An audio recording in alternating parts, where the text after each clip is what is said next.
देखिए दोस्तों, साल 2026 में घर बनाना कोई बच्चों का खेल नहीं रह गया, क्योंकि हर चीज के दाम आसमान छू रहे हैं। लेकिन इसका मतलब ये बिल्कुल नहीं है कि कम पैसे में एक बेहतरीन घर नहीं बन सकता। आज मैं आपको बिल्कुल जमीन से जुड़ी वो बातें बताऊंगा जिन्हें अगर आपने समझ लिया तो आप अपने घर की मजबूती से बिना कोई समझौता किए लाखों रुपए बचा लेंगे। चाहे बोरवेल का काम हो, सेप्टिक टैंक का हो या फिर ईंट सीमेंट का पूरा जो है कैलकुलेशन हो, सब कुछ आज बिल्कुल खुलकर साफ साफ समझेंगे। सबसे पहली शुरुआत होती है जमीन की खुदाई और बोरवेल से, और यहीं पे लोग पहली गड़बड़ कर देते हैं। लोग क्या करते हैं कि घर का नक्शा बाद में फाइनल करते हैं, पहले ही कहीं भी बोरवेल करवा लेते हैं। अब होता क्या है कि बाद में जब पिलर खड़े होते हैं तो पता चलता है कि बोरवेल किसी कमरे के बीच में आ रहा है या फिर सेप्टिक टैंक के बिल्कुल पास आ गया है। यही चीज लोग समझ नहीं पाते। अगर बोरवेल और सेप्टिक टैंक के पास हो गए तो जिंदगी भर आपको गंदा और बदबूदार पानी पीना पड़ेगा। इसका सीधा साधा उपाय यह है कि पहले एक रफ लेआउट बनाइए। बोरवेल को हमेशा घर के आगे वाले हिस्से में यानी कि ईशान कोण या उत्तर पूर्व की तरफ रखे और सेप्टिक टैंक को बिल्कुल दूसरी तरफ यानी कि उत्तर पश्चिम कोने में बनाए। इससे दूरी भी बनी रहेगी और आपका पैसा दोबारा तोड़ फोड़ में बर्बाद नहीं होगा। अब अगली बात आती है फाउंडेशन यानी कि नींव को लेकर के। लोग सोचते हैं कि जमीन के नीचे जितना ज्यादा सीमेंट और सरिया डाल देंगे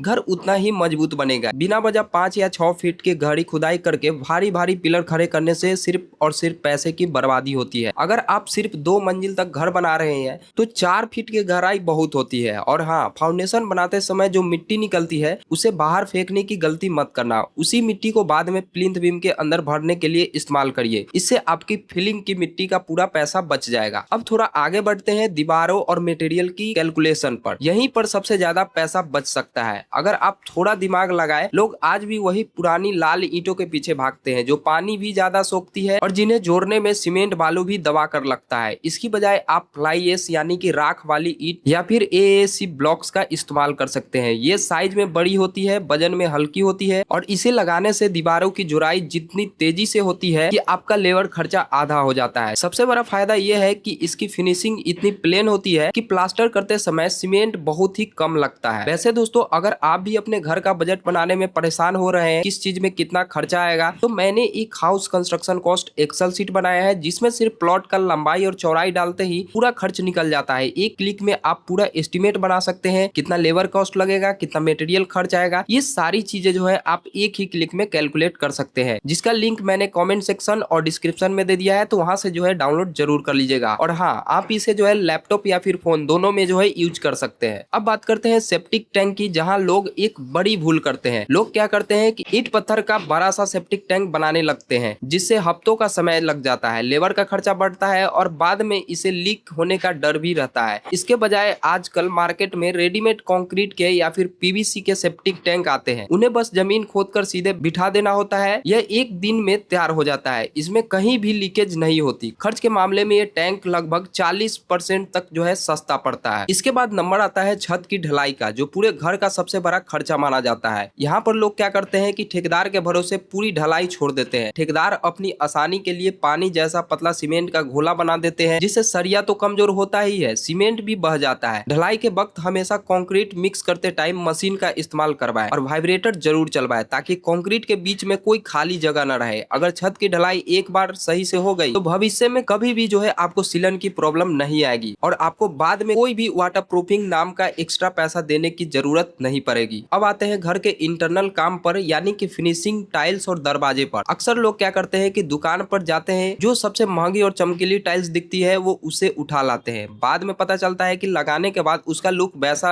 आ ही नहीं रहा। इसकी बजाय आप क्या कर सकते हैं कि लिविंग रूम या हॉल में अच्छी विट्रीफाइड टाइल्स लगाओ, लेकिन बेडरूम और किचन में उन हिस्सों में जहां अलमारी या बेड आना है वहां थोड़े कम दाम वाले या फिर सिंपल टाइल्स का इस्तेमाल करें। दरवाजों के मामले में भी हर कमरे में भारी लकड़ी का दरवाजा लगाने की कोई जरूरत नहीं। मेन गेट को मजबूत और बढ़िया लकड़ी का रखिए, लेकिन अंदर के कमरों और टॉयलेट के लिए फ्लश डोर या पीवीसी दरवाजों का इस्तेमाल करिए, जो सस्ते भी होते हैं और सुंदर भी लगते हैं और पानी से खराब भी नहीं होते। आखिर में बात आती है बिजली और प्लम्बिंग की फिटिंग की। इसमें कभी भी लोकल या सस्ते मटेरियल के चक्कर में मत पड़ना, क्योंकि दीवार के अंदर एक बार पाइपलाइन या तार फिक्स हो गए तो उन्हें बदलने के लिए पूरी दीवार तोड़नी पड़ती है। लेकिन पैसा बचाने का तरीका ये है कि आप कंसील्ड यानी कि छुपी हुई फिटिंग को थोड़ा सिंपल रखें। बिना वजह हर कोने में कंसील्ड लाइट या पॉइंट देने की कोई जरूरत नहीं है। इससे तारों का भी खर्च बढ़ता है, बोर्ड का पॉइंट भी बढ़ता है और लुक भी जो है अजीब हो जाता है। जितनी जरूरत हो उतनी उतनी ही फिटिंग रखे ताकि सादगी भी बनी रहे और जेब पर बोझ भी ना पड़े। तो दोस्तों, घर बनाना कोई मुश्किल काम नहीं, बस हर कदम पर थोड़ा होश में रहकर फैसला लेने की जरूरत होती है। अगर ये छोटी छोटी बातें ध्यान में रखोगे तो 2026 में आपका घर बहुत ही कम बजट में और बेहद मजबूत बनकर तैयार हो जाएगा। उम्मीद है कि ये जानकारी आपको पसंद आई होगी। अगर आपके मन में कोई सवाल या फिर आप किसी दूसरे टॉपिक पे वीडियो देखना चाहते हैं तो मुझे कमेंट में जरूर बताइएगा। वीडियो अच्छा लगा हो तो इसे लाइक जरूर कर दीजिएगा और उन दोस्तों के साथ शेयर करिएगा जो अपना घर बनाने की सोच रहे हैं। चलिए मिलते हैं अगले वीडियो में। आज के लिए इतना ही, तब तक के लिए बाय बाय।